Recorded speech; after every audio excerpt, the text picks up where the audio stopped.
Welcome to Peoples and Things, where we explore human life with technology. I'm Lee Vinsel.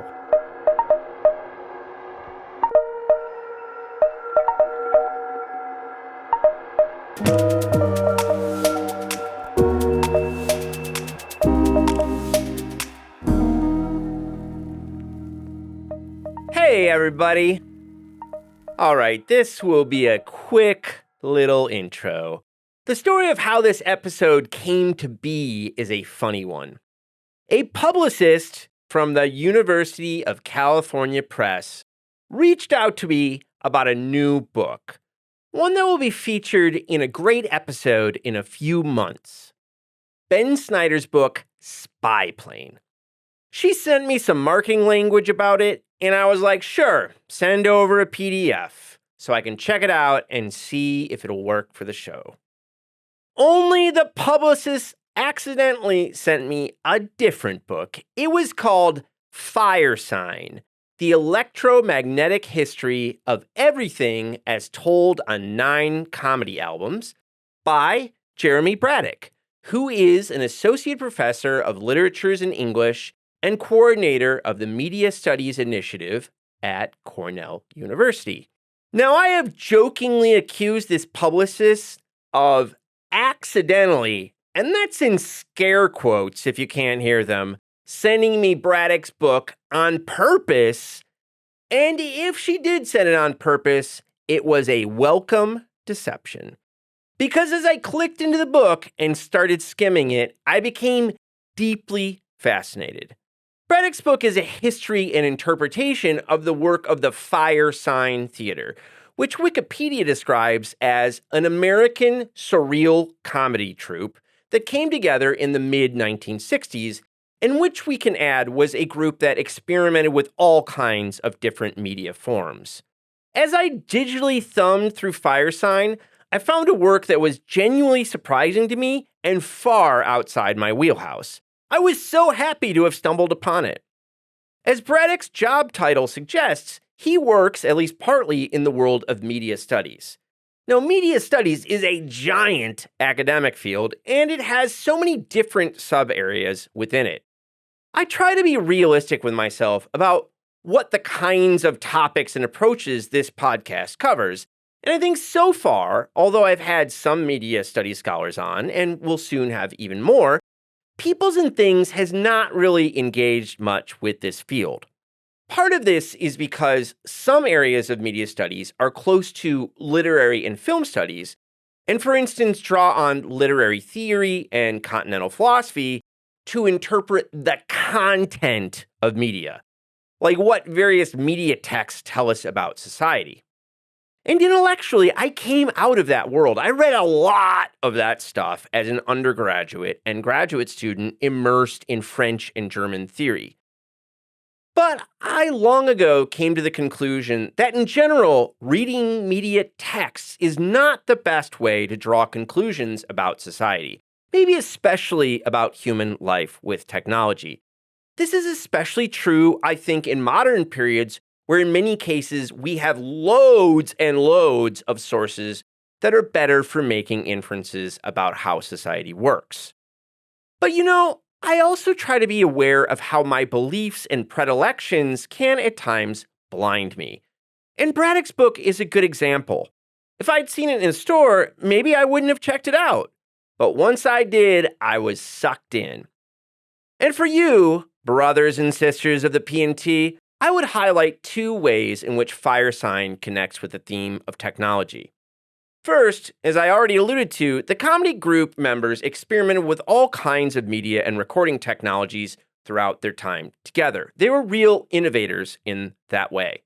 And second, they also had a lot to say about technology in their various productions, maybe especially in their comedy records. They fit into a broader context of thinkers like Marshall McLuhan in the 1960s, who reflected on themes of technology and society. I would say that you might want to give a Firesign record a spin before or after you listen to this episode. They're not records that are easily skimmable because they reward deep, repeated engagement, as much of the best stuff does, but I think it can be hard to appreciate what Braddock is saying without giving the art a gander, at least a little one.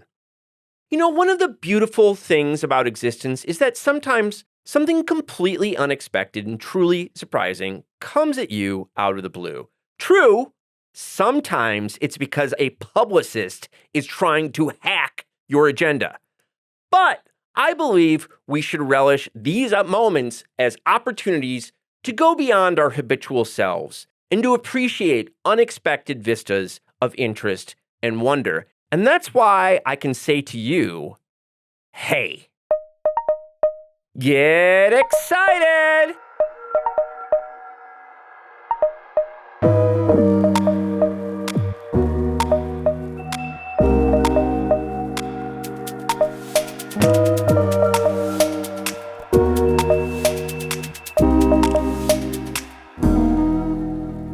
Jeremy, thanks so much for taking the time to talk to me today. Thanks for having me. So Firesign is a neat book. When you tell strangers what it's about, what do you say? What were you trying to do with it?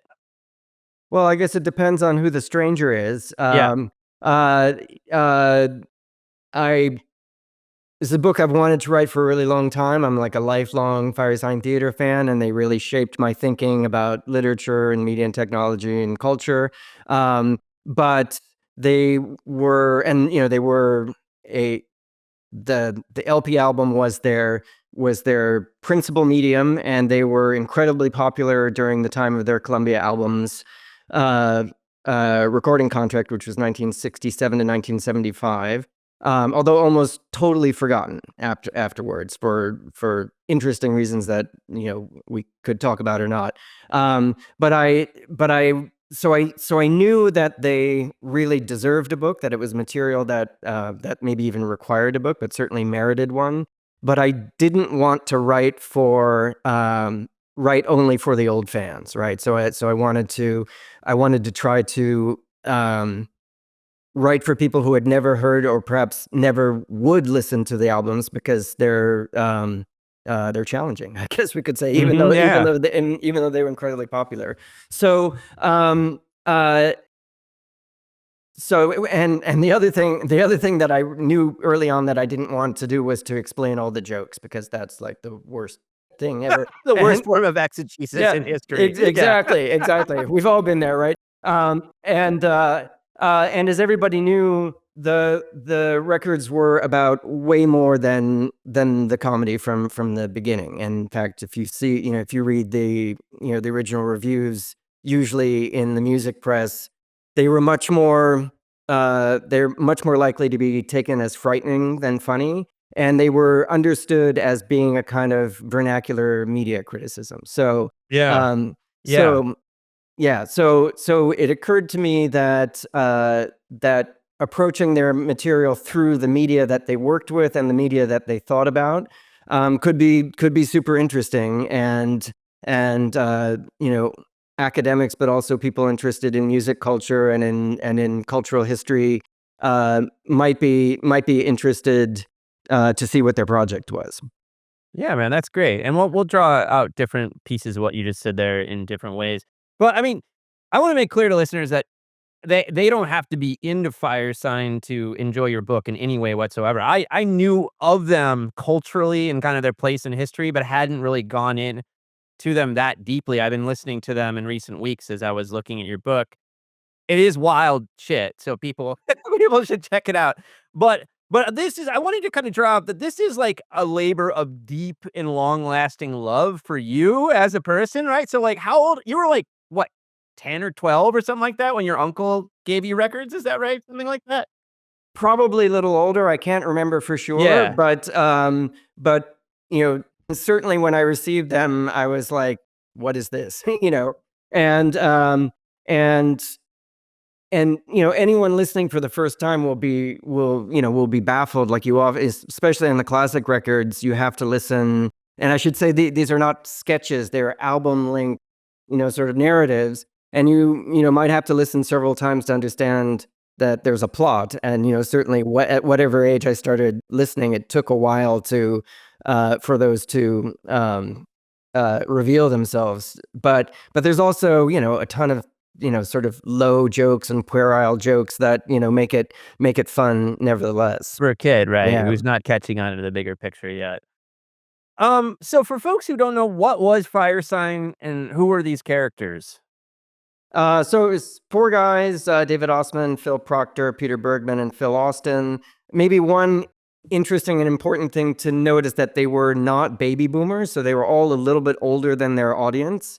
And they were all college guys. I mean, one guy did not end up graduating from college, but they were really steeped in literary culture. They were super well read, and they were interested in theater. And there's a longer story, but they ended up coming together in Los Angeles in 1966, where one of them had sort of landed an overnight radio program on the Pacifica station KPFK, which was not a 24-hour broadcasting thing at the time.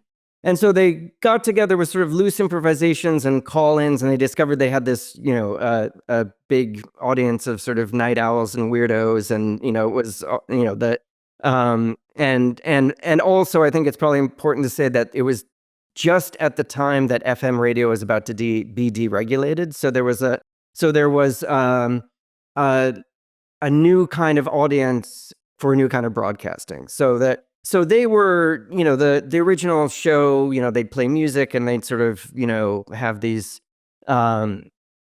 spontaneous or improvised riffs. They would also have call-ins, which later in their career, they did not have audience call-ins, but it was a big part early on. And it just so happened that that was also the time that, first of all, recording technology was starting to dramatically change. So, one of the things that you can hear through listening to the sort of, the suite of the Columbia records is that, the first record is recorded on 4 tracks. It was recorded right after Sgt. Pepper was recorded, which was also the first album that the Beatles are really doing lots of, it's famous for its use of multi-tracking, right? But then by the time of their last record, you had things like, 75 is the year of Pink Floyd's Wish You Were Here, and you have just much more sort of layered and finicky and finessed recording. So technologically, that's one of the things that's happening, but also institutionally, the record industry first of all, reorganizes itself around the LP rather than the single. And that involves a change in listening habits, and also just the recording industry totally blows up. But in 1966, Columbia Records, which is was the biggest record label in the world, had not a huge presence in LA, although the pop music scene had sort of moved to LA in the mid 60s. And they had very few sort of rock acts. So they were basically giving out recording contracts, as they would have said, to almost everybody. So they just happened to fall in at this time where they were able to record an album. And I think nobody, even they knew what they were doing to begin with, except that they had all grown up on radio. So one of their touchstones was, radio drama from the 30s, Yes. 40s, and 50s, which was a pretty recent memory for them. Well, it didn't even get really great until like the 50s or whatever, right? I mean, that's the radio drama as a form really was like like the best stuff, in my opinion. Yeah. Okay. Right? Like, well, what do you like? Johnny What- Dollar and Gunsmoke, and like there's so much like great stuff that happened right after World War II that I think they probably would have been imbibing. Yeah, as no doubt. younger folks. No Yeah. doubt. Yeah. Yeah. And so so you said that, like, I really like this point, that they didn't really know what they're doing with these records at first. I mean, do you think it was just experimentation over time that they figured it out, or how do you think about that story? Do they know? Yeah. I mean, they're masters of the form eventually. Yeah, definitely. So I think one thing they recognized early was that the problem with comedy records is that you listen once And then, Yeah. like Robert Christgau says, that's the funny thing about a Bill Cosby record. And he really liked Bill Cosby, right? That, you listen once and that, but then who wants to listen again? Yeah. So they realized that what was happening as you went from the 45 to the album is that records, well, music became much more about listening than about dancing, I guess you could say, right? And so that's one of the things that the sort of rock people will all observe. So they wanted to make a record where that rewarded or even required multiple listenings, right? Yeah. So they realized that it was, maybe okay to have lots of things going on at once, and you could follow one stream, and then on a second listening, you could pick up something else. Yep. So part of the book is about how they fit in all these kind of different subcultures and threads going on during their time. And you Yeah. mentioned there's like these high and lowbrow moments in the records, puerile stuff, as you mentioned. But is Yeah. it fair, like, there's also a vibe of like dope humor in a lot Oh. of these? Would you say? Yeah, for sure. Yeah. Yeah. So I mean, like, yeah, I don't know, like, what the question is here. It's just like I was striking me as I was reading your book about like that genre of like dope humor records, which are kind of made for heads, right? Is I don't know. I mean, do whatever you want with that. Yeah, so that's a tricky question, and I'll say that, there are a few obvious questions that I wish I had better answers for. Like, for example, why were they listened to collectively? So almost everyone from the period would be like, "Oh yeah, we never listened by ourselves." It was always there was always a kind of like a sort of theatrical experience. We'd sit in a room together, turn out the lights, and be quiet and listen. So quite different from television, I would say that way, right? But maybe closer to music, except that you really did have to listen to know what was going on. I don't know that that's true for all dope humor. I mean, I think that Yeah, for sure. Cheech and Chong or whatever. right, and Yeah. I mean, and Cheech and Chong is a huge other issue, and their records are great, right? They sound fantastic, and they're super. They themselves are a really interesting phenomenon. Um, but uh, but you're less likely to be picking up on things that you missed the first time around, right? Yeah. So I don't. So I would say that maybe the answer to that is, well, here's the unanswered question. What's the relationship between whatever dope humor or whatever, like smoking weed and listening Yeah. is, so I hear, to to reading, right? I think that the records are, they are a lot like books Yes. in a sense, right? So I think there's something about the range of things that you could be open to in experiencing and listening that is, like, I guess, coterminous with the sort of pot generation. I think that, I mean, the sort of the other way of putting it is that part of the reason that they lose their audience is that drugs start to change, right? So there's a famous review by the sort of legendary critic Lester Bangs, who says, he begins with these. So it's in 74, and it's one of Bangs's sort of famous takedowns. But his point is like, oh yeah, I used to smoke weed and listen to Firesign Theatre records, and it really blew my mind. But now I'm a drunk. Yeah, that's interesting. So there is, I mean, let's put it this way. I think there's something more to say about that, but that's a rabbit hole that doesn't necessarily take us into the realm of media unless you're open to the sort of Marshall McLuhan or Friedrich Hitler point that drugs themselves are also media. Right, that they, they're sort of extensions of the senses that change perception. Maybe that's the best answer to the question, really. Yeah.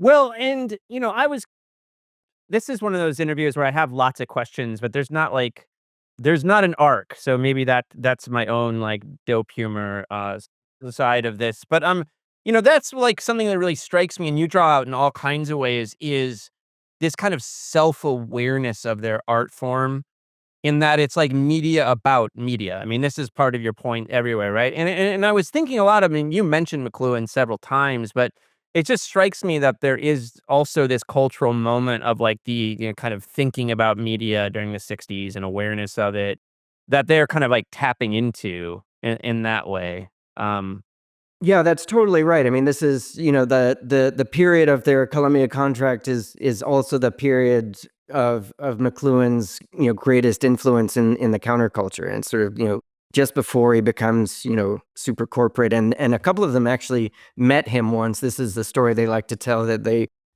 split up and there were two of them that did a lot of touring, and apparently McLuhan had them back to his rooms at Toronto and gave them exploding cigars, which is, and then said, I mean, this is lore and probably not completely right, but his message was, "You're the theorists and I'm the comedian," which I think might be somewhat true. right.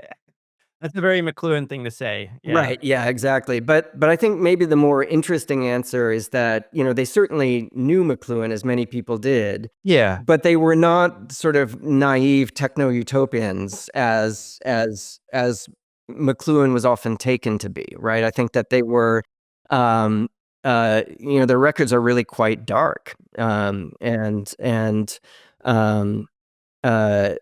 think that, maybe one way of understanding that is that, as opposed to their radio shows, which were quite improvisational, their records are really carefully written, right? Yeah.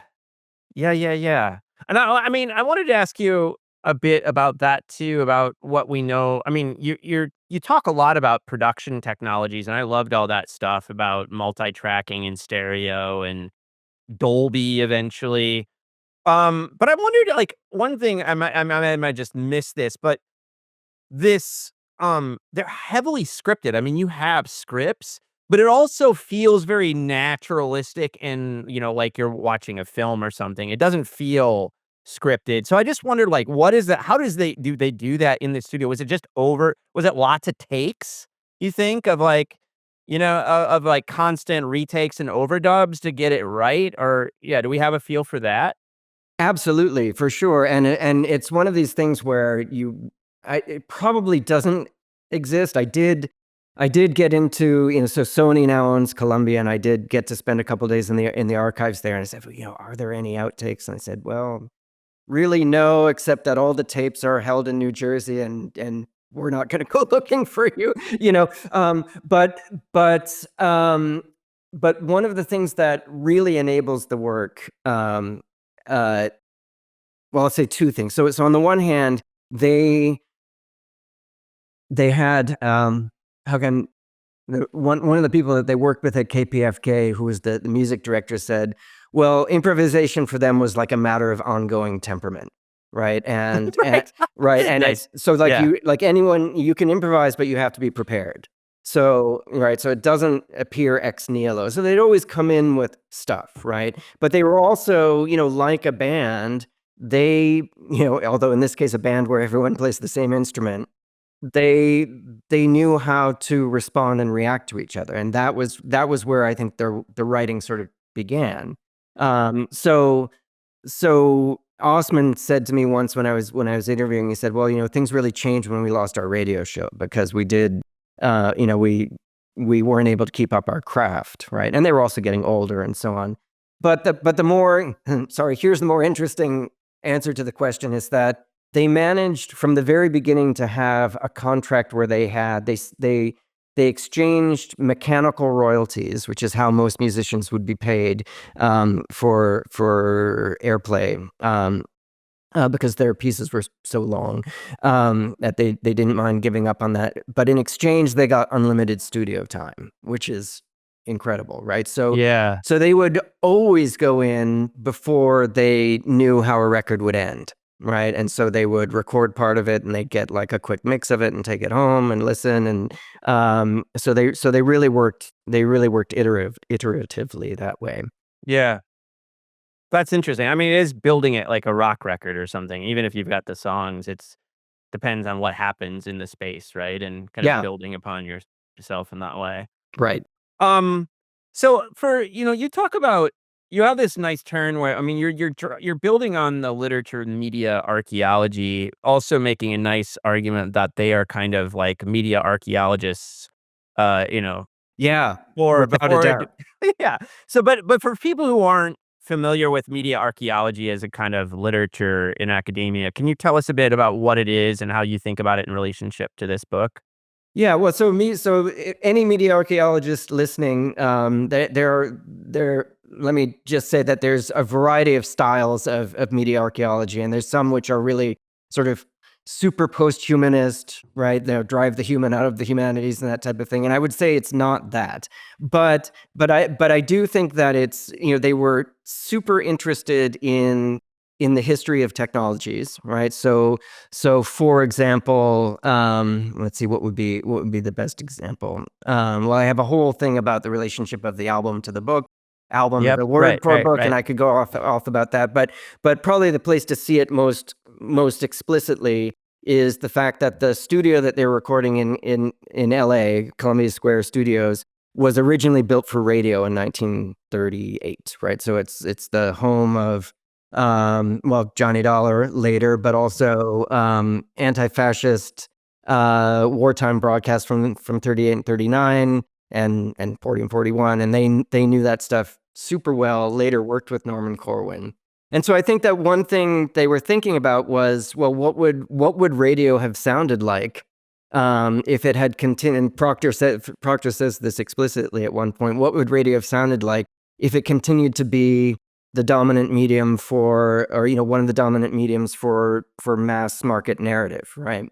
And it's interesting because they're also operating in LA at a time of real crisis in the film industry. I mean, I could go on about that, but yeah, but the old studios are really in crisis, and I don't know that they thought this explicitly, but it seemed like, well, maybe the album is going to overtake or replace culturally what cinema once was.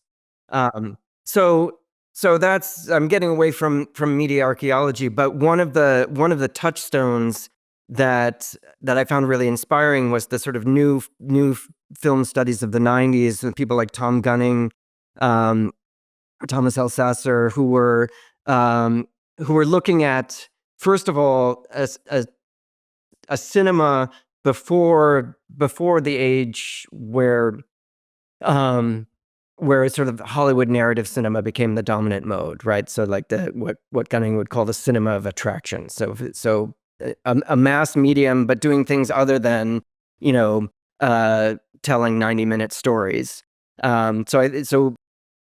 So one of the questions I think they are often asking is, how could things have been otherwise, right?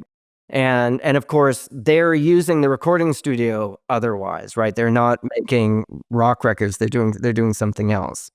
Yeah. Yeah. Yeah. Well, and I think I mean, one of the things you really nicely draw out in the book is how, you have in the early chapter about the relationship between what they're up to in the book and how, and the records and the album and books, right? And then, later when I think it's in the chapter on Don't Crush their album, Don't Crush That Dwarf, where you talk about their relationship to cinema.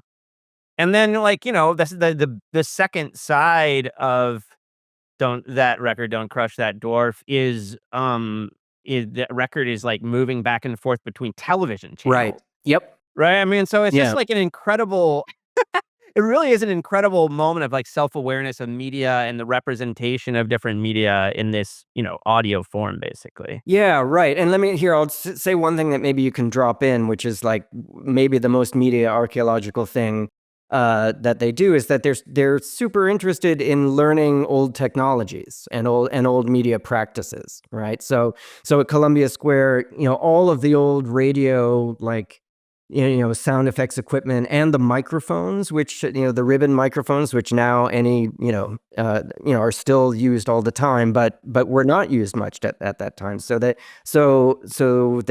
interested in the old technologies, but also the practices that attach to them. But in answer to the question that you just asked, I think they also understand that that there's, how can I put this? There's no one media technology. Media technologies do not operate in isolation. Right? Yeah. So, it just to your point, Don't Crush That Dwarf, it's often understood to be a television album. Like some of the old heads will be like, that's a television record, and I treat it as a cinema record. But part of the point is, at that time, television is largely about old films, right? So Raymond Williams, who was in the U.S. just a couple of years later, makes the same observation. Like, I'm learning old film history by watching television, and I think that was a time where there would have been almost no place else to see these old movies. Maybe at a repertory cinema, but Right. but far more mass distributed via television. Yeah, and this is just a question that's coming to me now, and I'm not sure I'm going to put it well. But the other thing about this media playfulness, like this representing television via audio, is kind of what they're up to with I don't know how to put this, thinking about the self or something like that, because there's a listener in the record who's named, right? But so that there's someone kind of like listening along with you. It's almost like you're listening to someone listening or something like that. But that person starts to show up in the TV shows and the other media, right? So it's like, it's one of these kinds of, when I was really kind of getting into it with your book and then actually listening to the record, it's almost like, I think there's, I would have to go back and find the names, but there's films coming out of Britain, for instance, in this period, maybe a little bit earlier, where like the characters are watching themselves on TV, and so it's like about how media is kind of shaping our self-conceptions and all these things. I don't Yeah, know. for sure. I mean, Being There is probably, Yeah. that is probably a film that's thinking about that. And actually, there are quite a few films from just a little bit later, that are, maybe doing it in a sort of more overtly comic way, like Kentucky Fried Movie, or, Right. Tube and stuff Okay. like that. Yeah. But yeah, I think that, I mean, it's interesting. Uh, it it is about the self, but the self also often really recedes. So you're given a kind of avatar to listen with, Yes. but that avatar often disappears. And so one of the things about Don't Crush That Dwarf, so it's a character named George Tirebiter, and right, um, and eventually, it takes about 10 minutes, but he sort of appears on the scene and watches television. Then most of the record is told through him switching channels. And as you noticed, it turns out that he ends up being characters in some of the movies. So yeah, so I Yeah. think that there's a way of reading it that's about, we're encountering ourselves through media, or media is shaping subjectivity. But I think that one of the things that's super interesting or compelling about that record is that it's kind of left unexplained exactly, why, at the very end, he's an old Right. man. He says, I've been up watching myself on television all night. And so maybe he's been an actor in these movies, right? And it's been a kind of sort of like Finnegan's Wake, like Life in a Day kind of thing. But um, but that is not, it's the characters, not the actors, who are named George Typewriter, right? So I think that this is one of the places where it's it's literary in the sense that it's really quite open ended, right? Yeah, right. That there's a number of different ways of reading it, and Right. yeah. This is So why it would have been so bad if you explained the jokes. That would have been the worst exactly. I book. mean, I stage a few of them, but yeah, Yeah. exactly. Kind of going back to the question about media archaeology for a second. You had this really nice homage to the late Trevor Pinch, a professor at Cornell, where you're at, who later in his career kind of turned to sound studies. He wrote this book on Moog and et cetera, et cetera. And so just you were in a writing group with him. Is that right? Yeah, I was. Yeah. Yeah, And and so I mean, he was an old Firesign fan too, so oh, which was that really does not lovely. surprise me at all, actually. Yeah. And so, yeah, I just wondered, like, you can talk about that group specifically, but I just wondering kind of about like this area of sound studies, which has emerged over the last couple decades, and how that, how you kind of relate to that literature, and what you've most learned from it and kind of apply in your work here.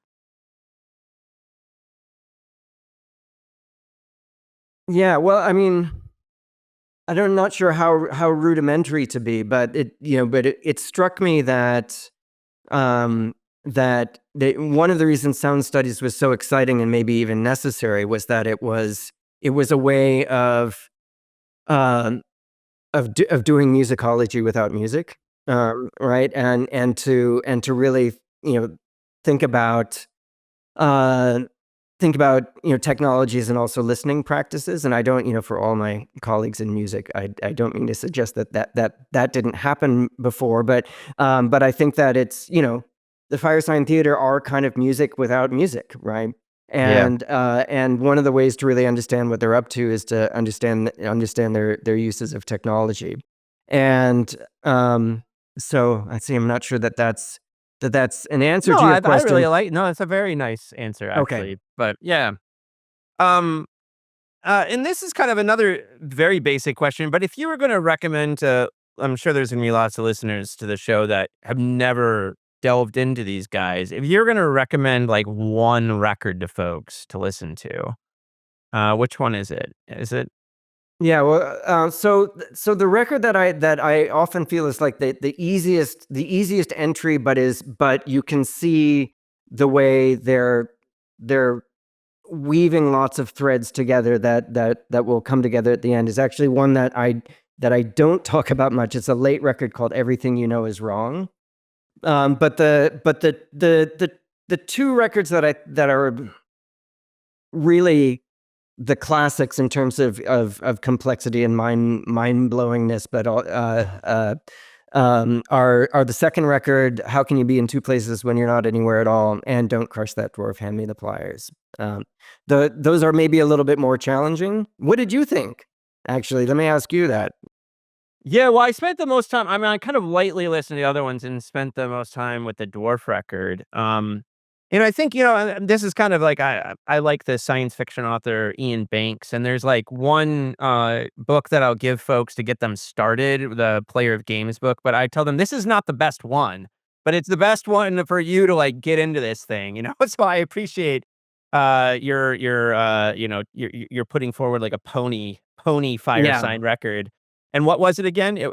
Everything You Know Is Wrong? Is Everything that You Know Is Wrong. I mean, okay? the thing about how can you be in two places when you're not anywhere at all is that it's really in two sides, and the second side is super straightforward. It's one where they actually tracked it almost entirely live, so it's where they're really figuring out how you can do, how radio was done. And there's a cool picture in the book of them recording it, and Phil Proctor is like walking on a board to make the sound of footsteps. So you can see that they're really it's like the Beatles tracking, "Please Please Me" or something like that.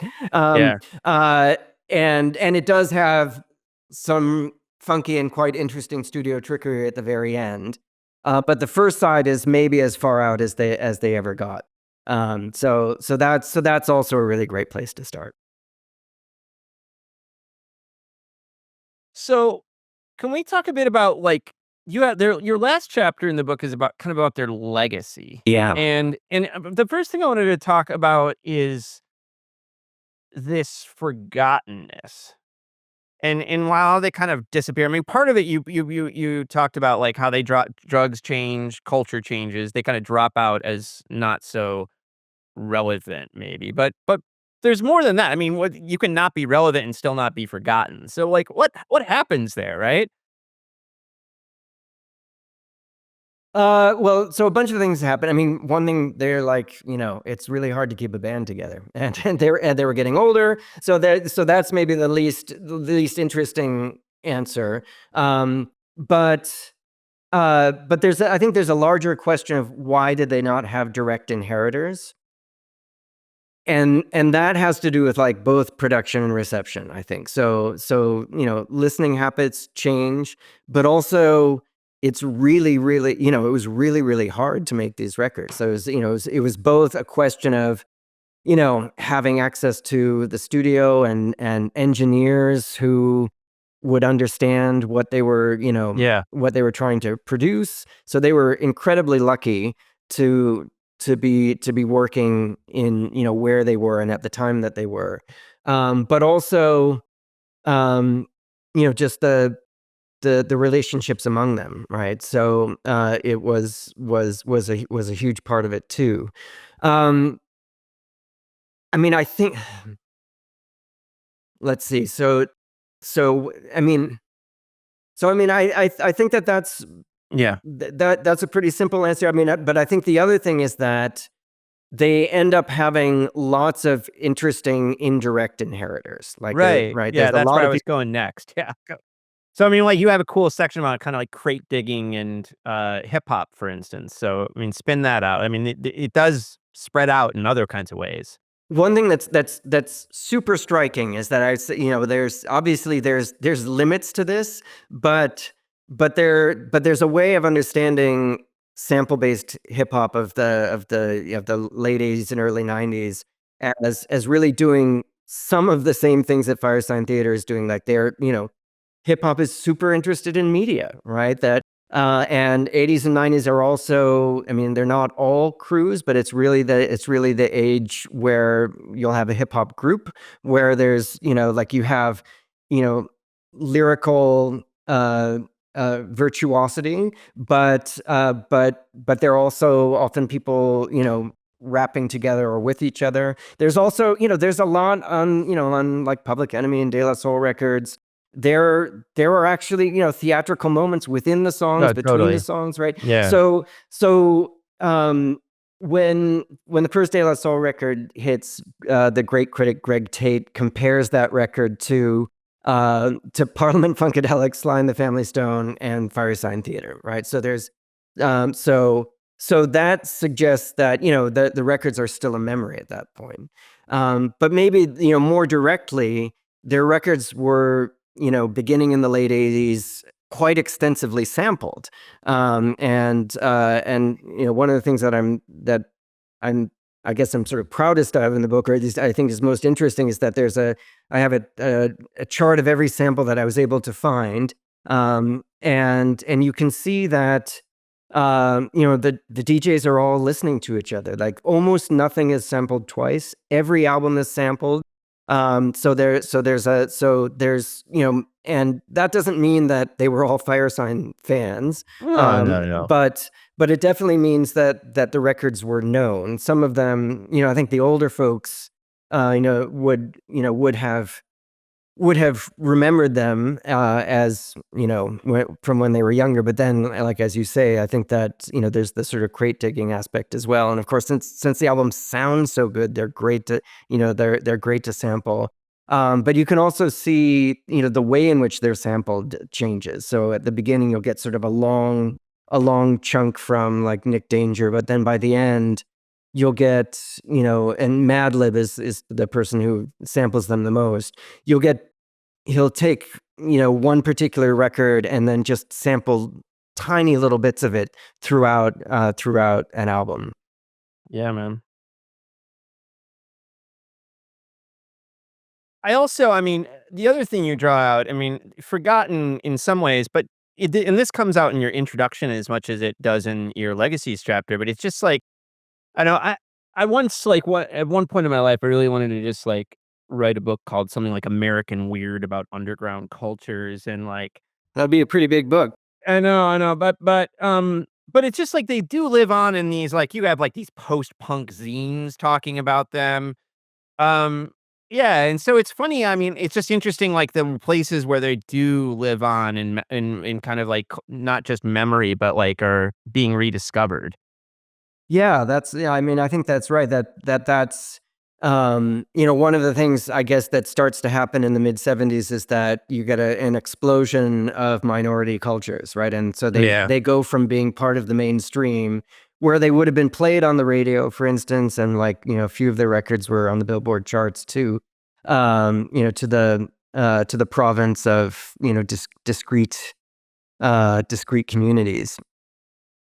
So this is I mean, in some ways you answered this earlier when you were talking about the audience and you said or the audience for your book and the audience for Firesign. And you said like you didn't want to just write it for the old heads who knew it.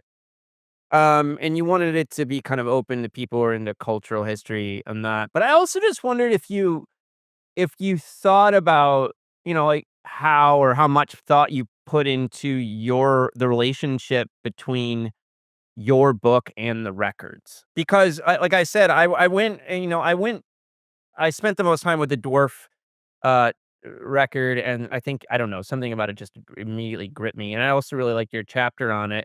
But it really the more I got into both the record and your chapter about it, the more I was like, the real way to read Jeremy's book is slowly over the course of months where you're like going back and forth between them. So I don't know. I mean, it's just like I've never, it just never occurred to me other than, if I interviewed some film scholar, I could ask him about how they relate their book to the films or something. But yeah, I just wondered how you thought about the relationship between your text and their texts, I guess. Yeah, I mean, thanks for that question.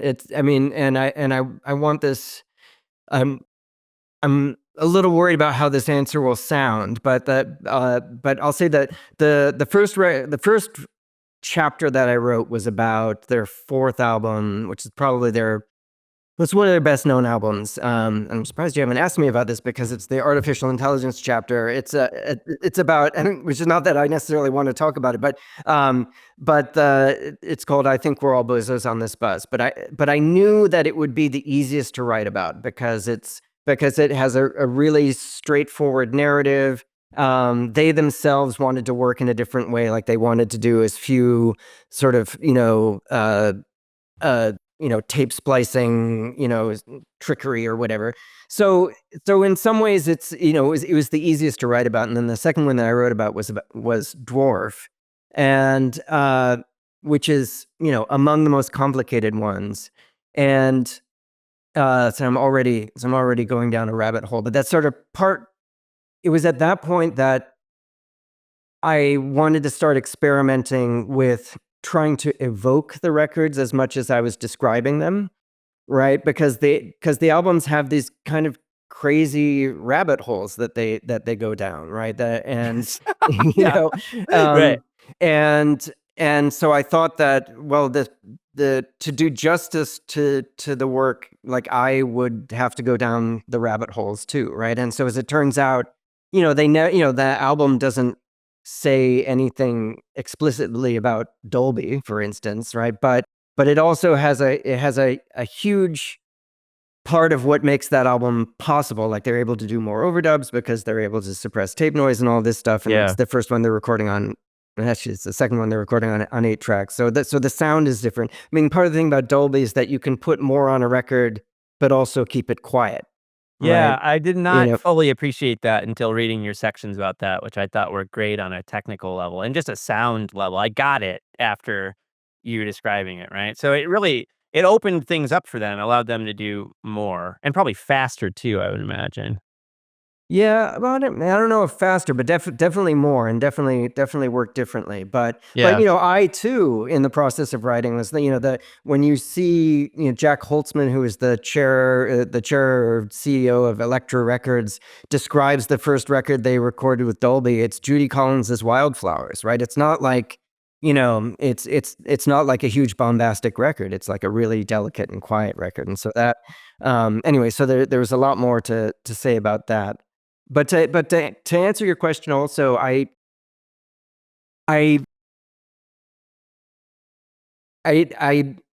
wanted to make the book pleasurable to read. I think writing is really important. I think reading is really important. I mean, like in our discipline,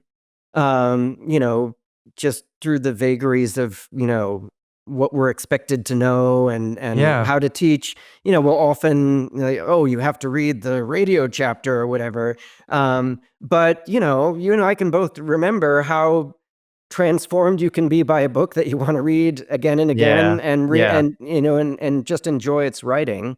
And, I mean, I think there's parts of my book that are better written than others, but I did want to make it, rather than saying, okay, here's what this scene sounds like, maybe to try to write in such a way that reading put you, in some sort of synesthetic relationship. Yeah, in the vibe or whatever. Right. Yeah. Yeah. So Yeah. Yeah. And that's interesting. I mean, one thing I really appreciated about the writing of your book is I kind of, increasingly I write for like non-academic audiences or something like that. So my habit is to like get like academic theorist names and stuff out of the text as much as possible. But what I really liked about your thing is like when you bring in Kittler, you do it with such a light touch. You find a nice quotation from him, and then you spell it out at like the gut level. I feel like what this means, and then, so I just really appreciate it because it's so often when you know how academic writing can be with theorists, it doesn't feel like that. So yeah, I think yeah. you managed to bring the I guess you managed to bring the theorists into the vibe too, which is Thanks. a Yeah. feat. Well, I mean, like I view the records as being theoretical. Yeah. But theory is important, and sometimes things have to be hard. But it's also really important to bring people into our work, right? Yeah. Yeah, yeah, yeah. The only one other small thing I wanted to mention is that, you have my high school mascot in your book, which I always enjoy bumping into in, people's works, which is that statue, Science Advancing Mankind from the World Fair. Like, what happened when it got removed from that Hall of Science, it got moved to my hometown of Joliet, Illinois, because the Oh sculptor my was yeah, God, that's yeah. amazing. So, and then it, like, through a student, like a student contest, naming contest, it was named the Steelman because it was, Joliet was a steel town at that point. And so I grew up with that mascot, that statue, like, in the corner of my high school, and we were the Steelman, and yeah, man. I I'm crying. I mean, this this is the type of thing that the albums enable, but that's amazing because that was really, I'll say, um, I just the for the listener at home, the aforementioned artificial intelligence record takes place at a World's Fair. It's called the Future Fair, but the one of the ways in which they really restricted what they were doing was to use sort of two primary sources, and one was printouts from the ELIZA program, the early chatbot that Joseph Weizenbaum invented, and then the other was the guidebook for the 1933 World's Fair, and so I was looking through the old guidebook and I saw the photograph of Science Advancing Mankind. Yeah, that's amazing. That's amazing. I'm moved. So Is it what's up? still there? Oh, yeah, definitely, yeah. And, Road trip. yeah, I think you could definitely get in to take a look at it. It's just funny because, I mean, I think another thing that these guys are tapping into their moment is there's you said they're not techno-optimists or techno-utopians earlier, but there's a kinda critical edge when it comes to thinking about media and technology and what's happening around them. Just like, there's Marcuse and there's all those characters in the Yeah, '60s, right, who are right. on that same wavelength. But, so it was just funny, thinking about the World's Fair as obviously a good thing to critique if that's your if that's your because it's such a I mean, science advancing mankind, right? Is such a progress oriented vision. But the other thing, I mean, the other legacy of this statue is that, then in 1978 or 79, certainly by the early 80s, that the steel mills closed down. And so, by 1981, there's like 27% unemployment in my hometown. And so, like, it was interesting growing up with this thing, after in a post-industrial wake, basically, right? Yeah. And then you have there's a steel mill, but there's no steel mill anymore. Right. And so, it was just like it was really nice for me to read what you wrote about, like, them riffing on this moment, because, like, I was then drawing it forward into my own kind of, like, experience with these things, and it was just there was a kind of beauty, personal, like, very individual beauty of it. No, that is beautiful. I mean, um, I tried to find out more about the sculptor, It's Louise. hard. Yeah, Yeah. but there's very, very little I could find Yeah. out. So yeah. Me too. So what's next for you, man? What's on the yeah, this book is it out yet as we're talking, or is it coming out? Yeah. End of October. Okay, end of October. Yep. And yeah, do you have a next project? It's also cool to say no. I just finished a book and I'm like taking a palate cleanser for 5 years or something. Yeah, I mean, I'm not sure. I mean, I definitely am interested in seeing what the reception of this book will be like, and I have been. I mean, I've been interested in libraries, Okay. so I think that it's quite likely that my next project will have something to do with libraries. Yeah, yeah, yeah. Do you have? I mean, is there what? Just, I mean, say a bit more. What interests you about libraries? What's the angle that kind of hits you these days? Well, I mean, there's a lot of things, and I won't be able to do everything. On the one hand, there's just sort of what's happening to academic libraries, the way in which for-profit publishers are increasingly a part of increasingly infiltrating our scholarly practices and making it making publishing unsustainable. So I'm super interested in that, as we all should be. And of course,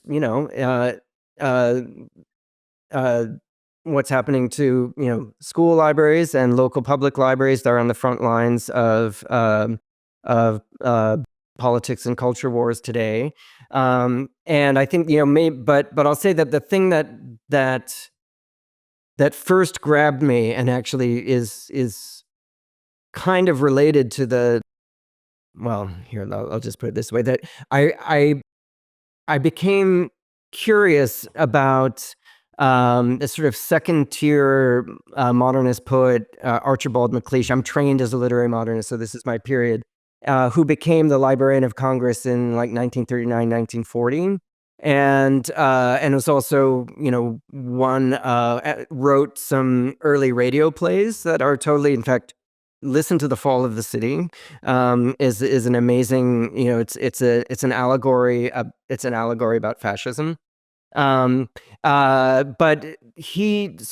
MacLeish, as Librarian of Congress, was super interested in using his position to try to educate the public about how to read propaganda.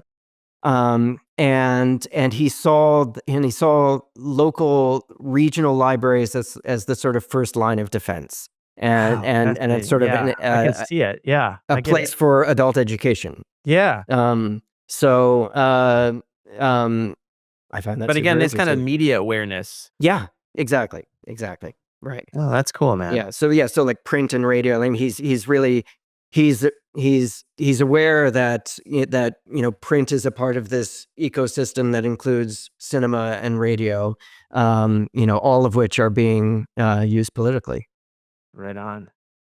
Well, Jeremy, thanks so much for coming on, man. I don't know if the publicist for your press told you the story, but the press reached out about another book they thought I might be interested in. And I said, sure, send me the PDF. And they accidentally sent me your book.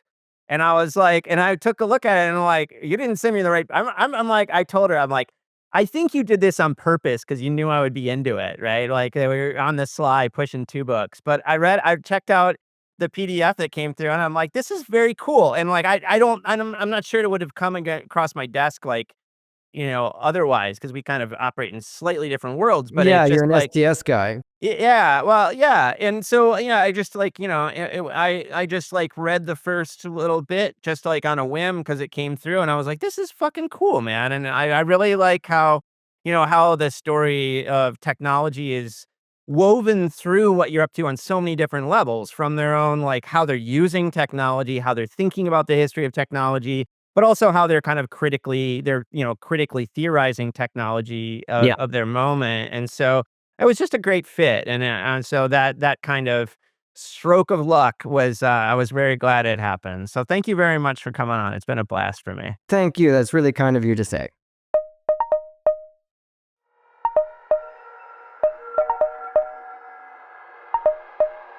I hope you enjoyed this episode of our podcast. You can reach us with questions, comments, and suggestions at leevinsel@gmail.com or by following me on Twitter at STS_news or on YouTube at People's Things. Our podcast is distributed by the New Books Network, the leading platform for academic podcasts, so that you can find us wherever you get your podcasts. Peoples and Things, like most things in this world, depends on the work of many people. I want to thank my brother Jake Vinsel for writing the music for the show. I want to thank my buddy Juliana Castro for designing the logos for the podcast. You can check out her work at julianacastro.co. Joe Fort is the producer for the podcast, and Mandy Lamb is the production assistant.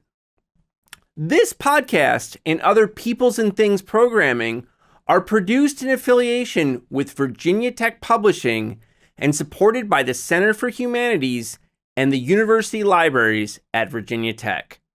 For information about other podcasts from Virginia Tech Publishing, visit publishing.vt.edu. For the entire Peoples and Things team, I am Lee Vinsel.